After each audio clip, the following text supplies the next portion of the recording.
दोस्तों, आज हम बात करने वाले हैं बंगाल इलेक्शन की। बंगाल इलेक्शन हमेशा से एक सेंटर ऑफ अट्रैक्शन रहा है इंडियन पॉलिटिक्स में। और उसकी वजह है क्योंकि बीजेपी एक ऐसा स्टेट है जो कि नॉर्थ और मिडिल में आता है, लेकिन उसमें कभी भी बीजेपी ने अपनी सरकार नहीं बनाई है।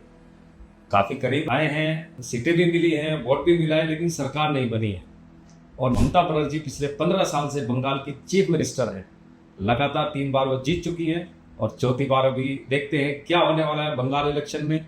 और आगे जानने के लिए बने रहिए हमारे साथ। और हाँ दोस्तों, इस वीडियो को लाइक, शेयर और सब्सक्राइब करना मत भूलिए।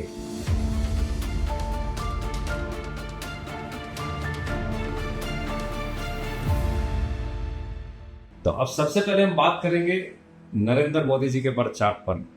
नरेंद्र मोदी जी, जिनका कि 17 सितंबर 1950 उनका डेट ऑफ बर्थ है।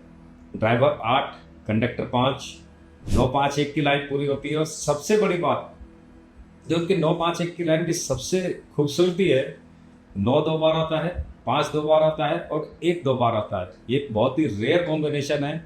ऐसे लोग हाईली सक्सेसफुल और हाईली स्ट्रॉन्ग विल पावर वाले होते हैं। ऐसे लोग कभी जिंदगी में हार नहीं मानते और जिसको वो चाहते हैं, जो चीज़ वो चाहते हैं उसे हासिल करके रहते हैं। इस तरह की एक खूबी होती है ऐसे लोगों की जिनका 951 की लाइन पूरी हो, और वो भी डबल नंबर से। उसके बाद हम बात करेंगे अमित शाह जी की। 4 9 2 उनकी लाइन पूरी हो, और 2 बार 4 आता है, 2 बार 2 आता है, 1 बार 9 आता है। ऐसे लोगों की मेमोरी एक्स्ट्राऑर्डिनरी शार्प होती है।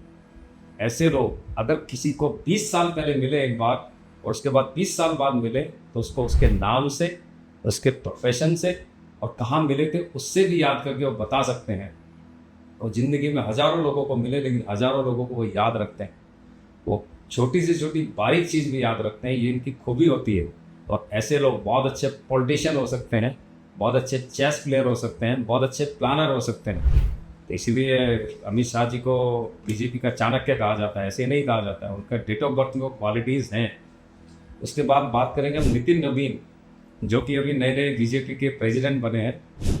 और मानना पड़ेगा इसके लिए हमें मोदी जी को कि वो एक ऐसा नायाब हीरा ढूंढ के लाते हैं जो कि अंडरडॉग जिसे बोलते हैं ना। पहले उसके बारे में लोग सोचते रहे ये कौन है, क्या है ये, लेकिन बाद में मालूम पड़ता रहे ये तो बहुत बड़ी तोप है। जैसे अजीत डोभाल जी, जयशंकर प्रसाद जी, ये एग्जाम्पल रहे हैं हमारे सामने। ऐसे नितिन नवीन का 951 की लाइन पूरी होती है और 258 की पूरी होती है, और 5 2 बार और 1 2 बार आता है। ऐसे लोग भी बहुत स्ट्रॉन्ग विल पावर वाले और हाईली सक्सेसफुल लोग होते हैं। इन तीनों का अगर कॉम्बिनेशन देखा जाए तो बीजेपी का पलड़ा इस बार थोड़ा भारी दिखता है बंगाल इलेक्शन के लिए।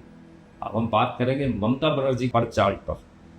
जो ममता बनर्जी हैं, उनका 951 की लाइन पूरी होती है। और उनकी खूबसूरती है कि उनका 1 2 बार आता है, लेकिन उनका जो 5 है वो 3 बार आता है। और ऐसे लोग बहुत ज़्यादा जिसे कहते हैं हठी होते हैं, वो किसी की नहीं सुनते, वो जो उनके मन में आता है वही करते हैं।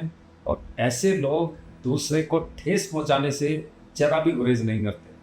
वो ऐसी ऐसी बातें बोल जाते हैं जिससे कि सामने वाले को बहुत ठेस पहुंचती है, और यही उनका एक सबसे बड़ा नेगेटिव पॉइंट है। अदरवाइज ऐसे लोग अपराजित भी होते हैं जिनका कि 5 ज़्यादा बार आता है। ऐसे लोग बहुत ज़्यादा एडवेंचरस होते हैं, उनको खतरों से खेलना अच्छा लगता है और वो खतरों की परवाह नहीं करते, वो किसी की परवाह नहीं करते। इसी का रीज़न है कि ममता बनर्जी पिछले 15 साल से बंगाल की सत्ता पे काबिज है, और बीजेपी ने एडी चोटी के जोर लगाए लेकिन उनको सत्ता से बाहर नहीं कर पाए। लेकिन इस बार का जो चार्ट है कि उनको वो अकेली हैं, उनको सपोर्ट नहीं है। जो अभिषेक बनर्जी का मैं चार्ट देख रहा था, उनकी कोई भी लाइन पूरी नहीं होती, एक भी लाइन उनकी पूरी नहीं होती है उनके पर चार्ट में। तो वो जो भी है अभी ममता बनर्जी की वजह से है, उनका अपना पर्सनल वजूद कुछ नहीं है।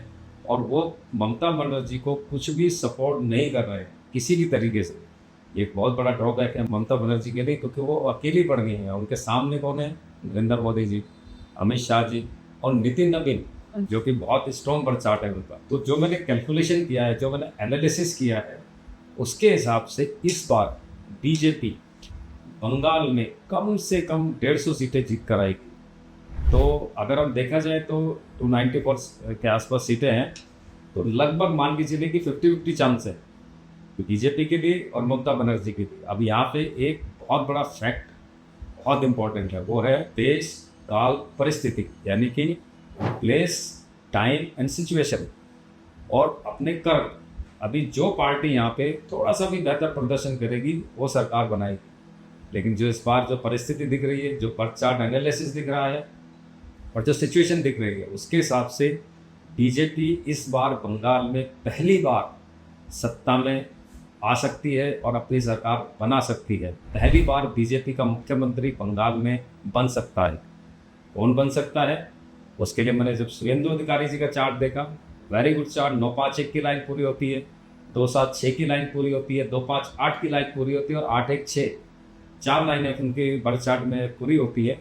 लेकिन उनका थोड़ा सा जो इश्यू उनके नेम स्पेलिंग का है, जो नेम स्पेलिंग है उनका वो 8 पे आता है फर्स्ट नेम और टोटल नेम 7 पे आता है, तो थोड़ा उनको डिले होगा। लेकिन उन्होंने काफ़ी, जो मैंने देखा है कि पिछले 10 साल से लगभग वो बीजेपी के साथ हैं, 8-10 साल से, उससे पहले ममता बनर्जी के साथ थे, यानी उन्होंने बहुत लंबा इंतजार किया है। लगता है अब उनके इंतजार की घड़ियाँ पूरी हो गई हैं और अब इस बार वो बंगाल के चीफ मिनिस्टर बनने के 90% से ज़्यादा उनके चांसेस हैं, जो का बर्थ चार्ट में देख रहा हूँ और जो बीजेपी का और ममता बनर्जी का बर्थ चार्ट मैंने देखा है, उसके हिसाब से इस बार लगभग बीजेपी की सरकार बंगाल में बनना तय है।